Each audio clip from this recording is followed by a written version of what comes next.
Oi pessoal, eu sou o Giovanni Cross e começa agora o Comando Literário. Bom, no vídeo de hoje eu quero falar um pouco sobre esse livro, Assassin's Creed, A Cruzada Secreta. Esse livro aqui, ele deriva de uma franquia mundialmente famosa de jogos de mesmo nome, que teve sua origem no primeiro lançamento lá em 2007. E essa franquia de jogos, ela bebe na fonte, uma fonte histórica, né, do conto dos assassinos, lá do século, uma seita ismaelita que foi criada lá no século XI pelo Hassan Sabah, para difundir esse ramo esotérico, um ramo do islamismo que ele criou. E no auge dessa seita, contou com praticamente 60 mil pessoas, 60 mil fiéis, e eles se espalharam pelo Egito, Mesopotâmia, Síria, Israel, e eles tinham alvos, né, quando eles tinham as missões, eles se infiltravam nessa população, geralmente eles andavam camuflados pelas ruas, pelas mesquitas, eles se movimentavam com mendigos, pessoas que não chamariam a atenção, e eles ficavam ali por anos até que um emissário vinha do mestre deles e dava a missão. Eles ativavam, né, o protocolo da missão, eles iam e faziam o que eles tinham que fazer e retornavam para a base deles. E é interessante que a vestimenta, eles tinham uma vestimenta padrão, um manto branco e um cordão vermelho na cintura, só que quando eles iam para executar as missões deles, para fazer a coleta de informação, para executar a missão, eles se vestiam como os civis da época. E essa franquia bebe muito nessa fonte. E tanto é que há discrepância sobre a origem do termo assassino, desse Hassan Sabah, conhecido na época como o Velho da Montanha. E desde então ele gerou uma série de jogos, histórias em quadrinhos, teve um filme em 2016, 2017, e também a série de livros, que principalmente é o que eu vou me focar nessa série de vídeos que eu vou iniciar agora. E eu vou tentar não seguir a ordem cronológica do lançamento dos livros, que ela não bate com a cronologia da história, que é a que eu vou me basear. E dentro desse contexto dos livros, o mais antigo que eu tenho é A Cruzada Secreta, então eu resolvi iniciar por ele.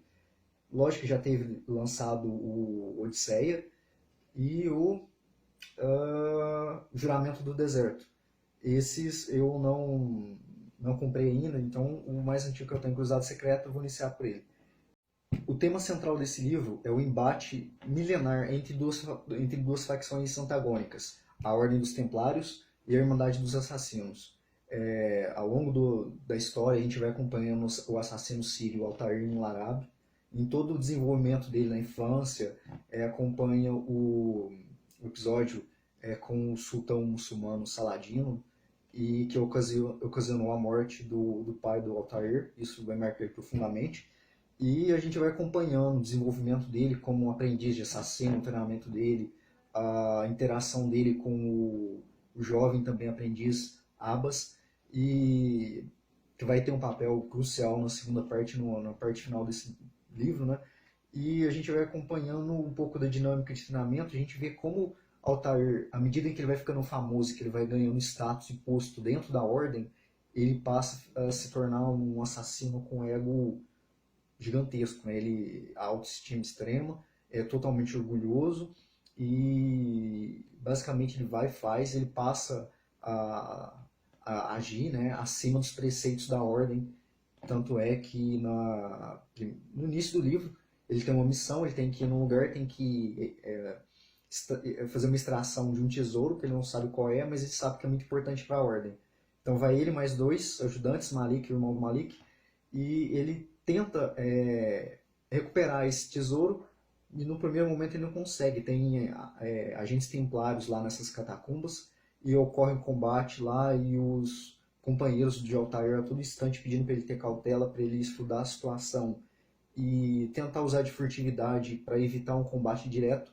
E como o Altair é orgulhoso, ele vai avançando, vai fazendo a progressão no ambiente, vai eliminando as pessoas que estão ali, mesmo até sem a necessidade. E aí ele já infringe um preceito da ordem, que é só matar em extrema necessidade e não ferir nenhum refém, não colocar a mão em nenhum refém, em nenhum Desculpa, e não colocar a mão em nenhum inocente.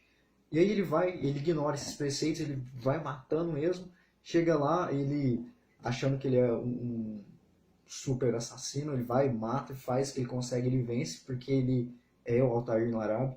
Ele vai e começa a ter um confronto direto com esses agentes templários.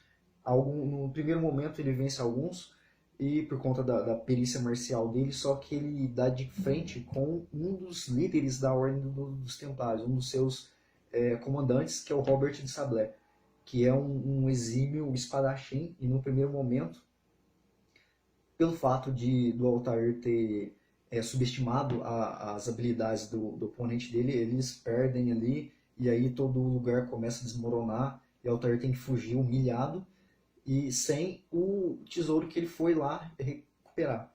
E ele acredita no primeiro momento que ele é o único sobrevivente, ele volta totalmente humilhado, volta com vergonha para a fortaleza de Masyaf, que é a sede, né, da Ordem dos Assassinos.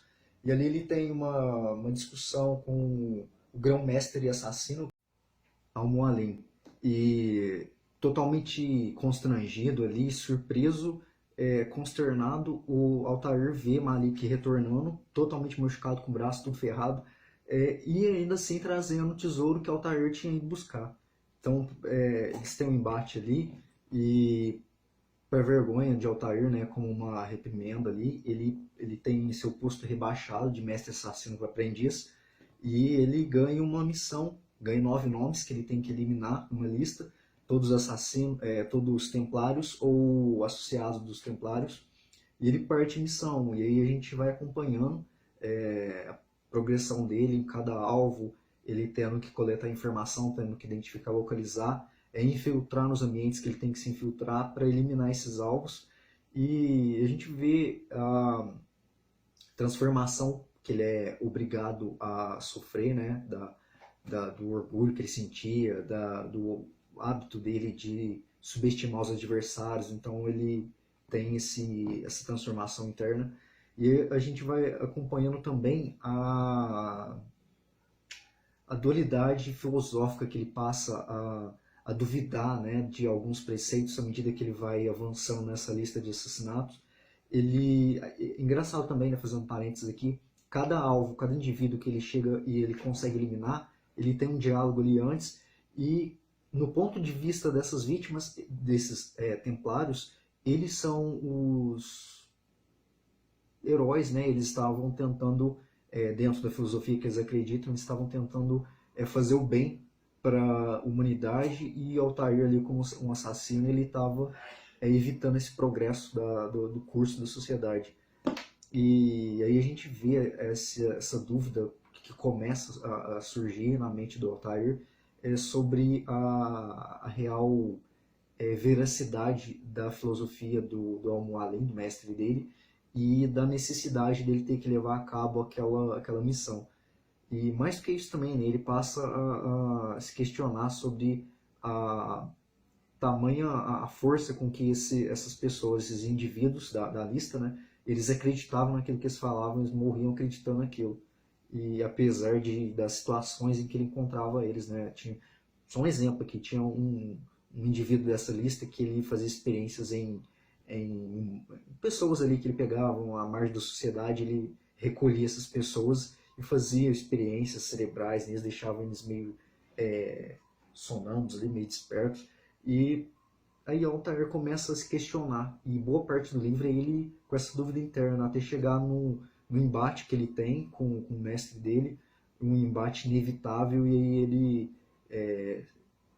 os papéis meio que se invertem, né? E aí o Altair passa a entender com a verdadeira intenção que o Al-Mualim passou esses indivíduos em específico. E aí a gente vai acompanhando o desenrolar da história.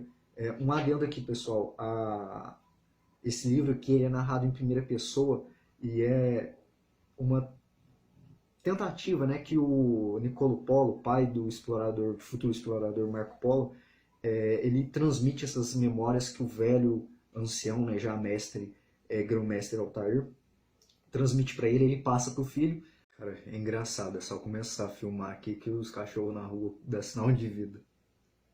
Também, nessa franquia é mencionado os artefatos conhecidos como Pedaços do Éden, que a Ordem dos Templários eles tentam de todas as maneiras capturar esses artefatos, que eles não conhecem a natureza deles, mas eles imaginam, pressupõem poder e como eles podem usar esse poder a favor dos objetivos da Ordem. E cada edição de livro, cada livro, eles tentam rastrear paradeiro de um artefato específico. Nesse primeiro aqui, a gente tem conhecimento da maçã do Éden. O Altair fala, né, num certo momento lá, que suspeita-se que a espada do líder mongol Gengis Khan possa ser um desses artefatos da civilização que vieram antes, daqueles que vieram antes. E que eles falam muito dessa civilização, ninguém tem nenhum dado, nenhuma informação sobre eles, apenas esse nome. E mais para frente, ao longo assim que a gente vai avançando nos livros, a gente vai acompanhando um pouco mais sobre essa civilização. E a gente, lendo esse livro, Cruzada Secreta, a gente passa a entender alguns detalhes dos próximos livros, o porquê que o Ezio tenta recolher as páginas perdidas dos códex, os artefatos, os próprios artefatos em si, a localização deles, e o próprio diário, lá no livro da Revelações, no último livro do Ezio Auditore, a gente passa a entender alguns detalhes que foi deixado para trás nessa história do Altair, da Cruzada Secreta. E só uma curiosidade aqui também, eu lembrei daquela franquia de filmes do John Wick, do ator Keanu Reeves. No terceiro filme, saiu, se não me engano, em 2017, ele faz uma alusão da caça desses assassinos do universo do filme pertencer diretamente a esse movimento dos assassinos do Velho da Montanha. E a construção desse terceiro filme não achei muito legal, não, deixou muito a desejar. E a gente vai acompanhando, né, o Niccolo falando pro filho dele, pro Marco Polo, das memórias do velho Altair, que é óbvio que eu não vou me aprofundar nessa resenha aqui com mais detalhes sobre a trama, até para não estragar a experiência da leitura de quem se propuser a ler. Mas desde já eu indico, não é uma leitura difícil, é uma leitura dinâmica, direta, ela não é tão descritiva no sentido de construção dos personagens em si, do ambiente em si, mas ela é direta, ela é focada na ação, mas assim, tem um certo nível de descrição, assim, você tem você consegue imaginar o ambiente, o que está acontecendo ali, é bem dinâmico, bem rápido a leitura, é uma leitura agradável, independente do ritmo de leitura de quem for ler, e assim, ela não se atém muito a fato histórico, ela não é muito séria nesse aspecto, ela pega alguns contextos históricos específicos, alguns personagens históricos que realmente existiram, mas ela caminha sozinha. É uma leitura boa, uma leitura fácil, e ela vai despertar uma curiosidade para saber como continuam os outros livros. Embora não todos sigam uma cronologia do mesmo personagem, mas o universo, o ambiente é o mesmo, e às vezes a gente tem o legado de um assassino antigo mencionado no Assassino Futuro, e por aí vai. Eu, particularmente, não tenho tanta experiência nos jogos, então alguns detalhes que pode ser mostrado nos jogos, pode acrescentar, pode agregar um pouco mais na leitura. Eu não tenho isso. Eu só... Uma vez ou outra que eu joguei algum jogo, eu me aprofundei mais nos livros, foi um caminho mais fácil. Eu farei mais vídeos, mais resenhas sobre os próximos livros. E é isso, pessoal. Vamos acompanhando, vamos ajudando, vamos fortalecendo. Já vou fazer aquele velho ritual de todo youtuber. Já convidar as pessoas para você que gostou desse vídeo, já compartilha, curte, comenta, indica uma resenha, um livro que a gente pode estar fazendo. E se inscreve no canal, fortalece a gente aí. É isso, pessoal. Uma boa leitura.